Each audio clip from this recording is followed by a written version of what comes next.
Freiburg is known in Germany as a green city, so there has always been a focus on green topics and energy topics.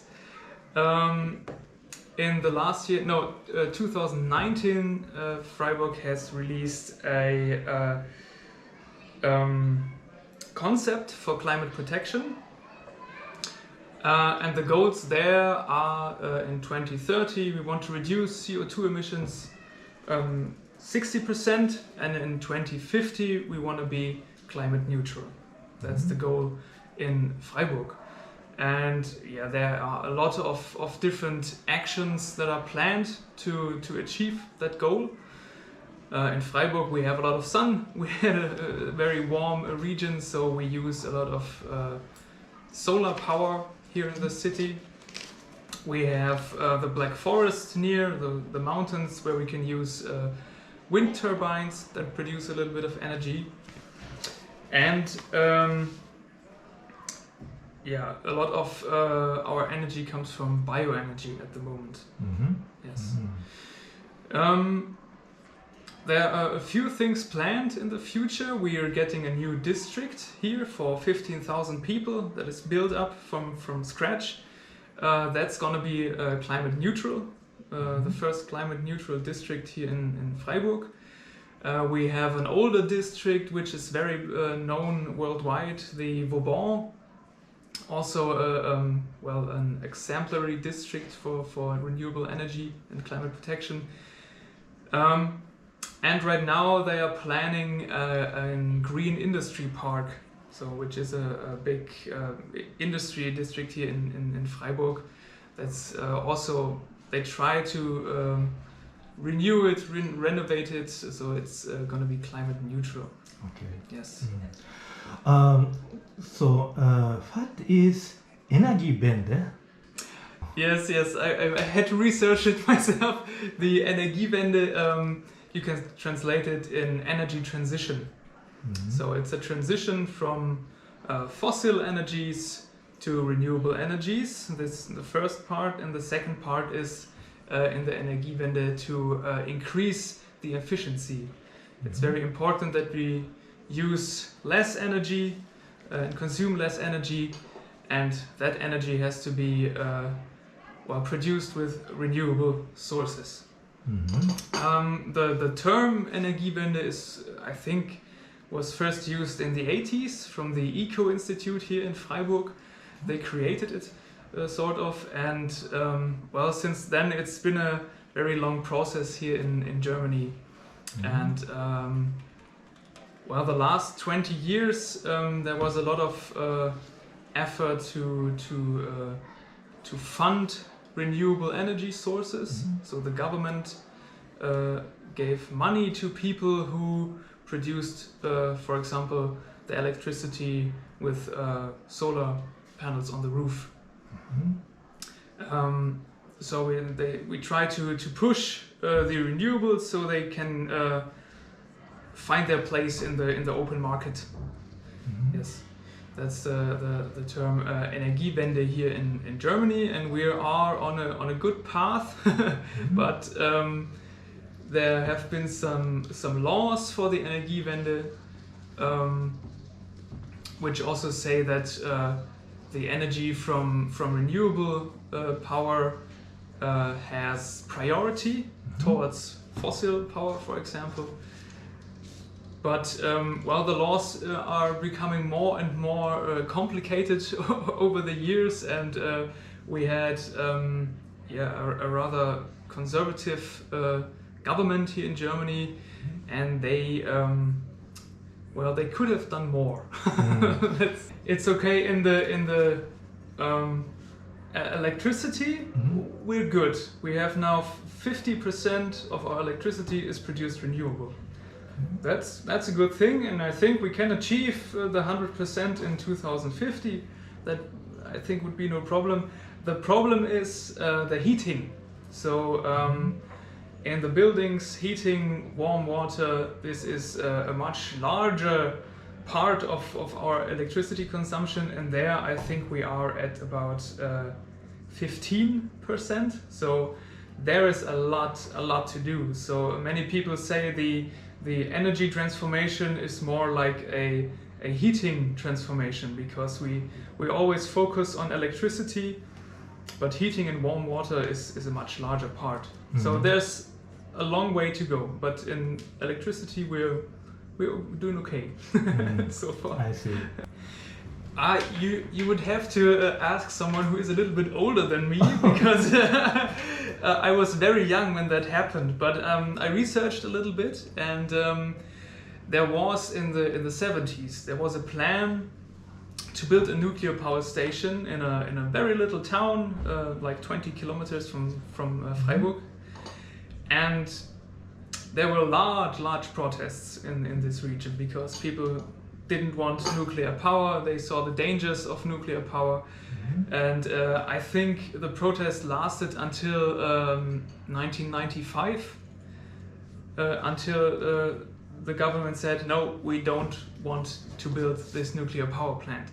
And this protest was like the building ground for the anti-environmental movement here in the region, but also throughout Germany, because this was the first nuclear power plant in planning that was prevented through this protest. So they managed to stop it, and this never happened before. So I think this was a very important part. And some people say the Green Party here in Germany, that was also one of the founding stones for the Green Party. So you can say it's one of the major basics for the denuclearization. Yes. We don't like it here. I think most of the German population is very conscious about nuclear power. We have a nuclear power plant in France near the border here. It's also 20 kilometers from here. Very old and in my eyes, very dangerous. Of course, nuclear power has the advantage that it's CO2 neutral at first, but we all know the dangers since Fukushima and Chernobyl, and we don't have a solution for nuclear waste. So, and that's I think that's a ticking time bomb, this nuclear waste story. So we're not very happy that France says we want nuclear power instead of more renewable energy. I see. Yeah. The next question. So other efforts of Freiburg, please could you some example explain? For example, Fahrrad, so a bike or bike lane, bike road, or public transport system, or environmental education. There's a lot going on in Freiburg. We are a bike city. A lot of people travel by bike here in the city. I think only like 21% of the daily ways are being conducted by car. So we have a lot of bikes, a lot of public transport, a lot of walking. It's not a very big city, so you can walk a lot. And the citizens here are very aware of environmental topics, and right now we have an initiative. They want to push the administration to build more bike lanes, to give bikes and pedestrians priority towards cars, because to be honest, one of the major problems we have in Germany, in Freiburg also, is the traffic from cars and trucks. We have a big road leading through Freiburg with a lot of cars and trucks that are just passing through, and the city has less and less place for all those cars. We had more and more cars over the years here in Germany and in Freiburg too, and that's a little bit a problem. But bikes are being supported very much right now. We have a small but good public transport system. We have a tramway and buses. They work really fine. I think last year we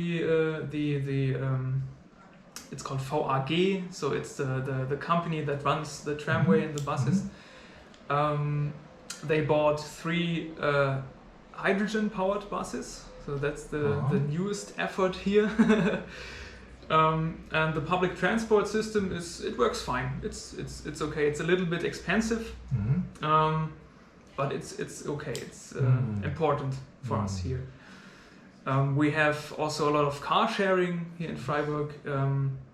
Sometimes even with electric cars, and some things that are becoming more and more is bike sharing stations where you can lend a bike, and cargo bikes. A lot of cargo bikes are being placed through the city, and you can reserve them via the internet and then go shopping, for example. Oh. What is cargo bike? A cargo bike is do I have a picture? No, I don't think so. It's a bike with where you can load stuff, and they have big boxes like this.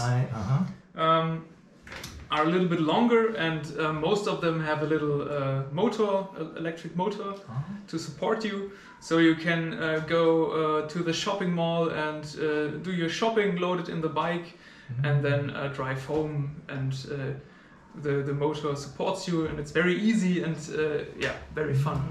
I see. Thank you. Yes. Project or activity of FESA. Yes. And so your job. Yes, right. So at first in the 1990s, we focused on building energy plants. So we built solar power plants here in Freiburg. I think it were 6 power plants, and all of them not just from us, but with the support of the citizens. So citizens could invest in the power plant, and then they get their how do you say? They get money back from the produced energy. And we managed, I think it was in 1994, even to build the biggest citizen-supported power plant in the world. So we managed to get a entry in the Guinness Book of World Records to that time. Now that the power plant is not that big, it's rather normal right now. But over the years, our job shifted from the production of energy more to education and campaigning, and we work a lot together with cities and communities to support them to become more climate friendly. My job is the education, so I go into schools, I educate the students to the dangers of climate change, but also the solutions, which is also very important. So we try to educate people that they can do something to stop climate change, and we have these solutions here. We have another project which is called the Energy Caravan. This is a little flyer, maybe the caravan with the camels. This is actually not with camels, but it's a concept where in Freiburg, for example, this energy caravan goes from district to district. And normally in Freiburg there was an offer from the town, hey, if you want to renovate your building to become more energy efficient, you can get an energy consultant that comes to your house and looks at your house and then gives you tips. But nobody came to the administration and said, I want an energy consultant, because nobody knew. With this caravan, it's like an information campaign. So you get posters all over the district. Everybody who owns a house becomes a flyer and a letter. We have information events, and only the people who say, no, I don't want an energy consultant, they don't get it, everyone else gets it. And that helps to increase the rate of renovation, which is very important because I said earlier we need more renewable heating and hot water, and through the renovation you can reduce the amount of energy that is needed in buildings up to like 80-90%.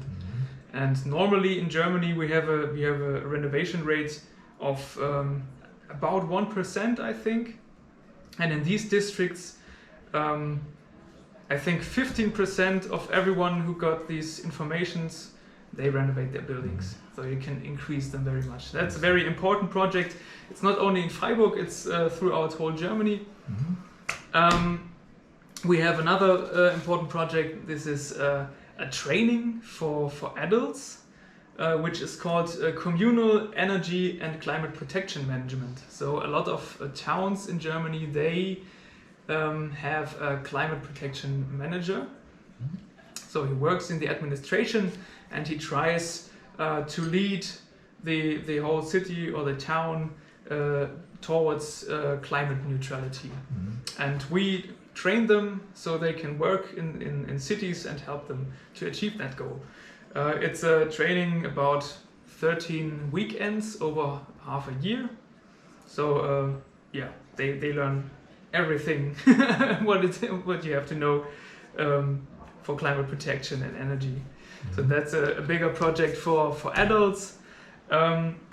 We do a lot of application processes. So Freiburg has some funding programs for solar energy on your roof, or for renovating the houses, for example. And when people write an application to the town, we process this application. This is also a very important step for us because we get money from the town to do this. And yeah, we help people to get money to become more climate friendly. And yeah, then we have small workshops, very diverse. Right now, one topic here in Freiburg is these small solar power plants you can install on your balcony. So if you don't own a house, you can't make a solar power plant on your roof. If you're a tenant in a small apartment, you can buy one of these, put them on your balcony, plug them in, and then reduce your energy bill. So right now we're planning a workshop where people can build their own small balcony solar power plant. Well, these are some of our projects. A new topic over the last years was climate adaptation. So we in the Black Forest, for example, we feel the climate change. Climate change is coming through Germany. We have a lot of heat, and some of the communities here in the Black Forest, because the last 3 years were very, very warm, they didn't have enough water. So because they are not hooked up to the water grid, but they have their own sources, and their sources had less and less water. So we had a project to like build a network of mayors and communities, how they can manage their water problems in the future with the climate change, for example. So climate adaptation also here in Germany is more and more important. Yeah. Yes, these are some of the projects. There are always new projects coming up, and yeah, it's we have a lot to do. Yeah. Thank you very much. You're very, very welcome. It's very impressive. Yeah, thank you. Yes, this is our office under the roof here. It gets very warm in summer. Small office. We're not the only ones here. I show you the others. I think. There you can see the Münster. Oh, yes. And your colleague also working in home office? They're working or in summer vacation? Summer vacation. Most of them in summer vacation right now. But we were the last year a lot in home office. So it's this week is the first week I'm being here every day. Yeah, a lot of home office, but it worked. It worked very fine with us. Yeah. This is our entrance. We have down there are some architects working. We have the Solar Association also there, an association which builds solar power plants. They have their office here, and underneath us there is there are lawyers, but they also have the topic energy and like architecture. Yeah, so we all work in the realm of energy somehow.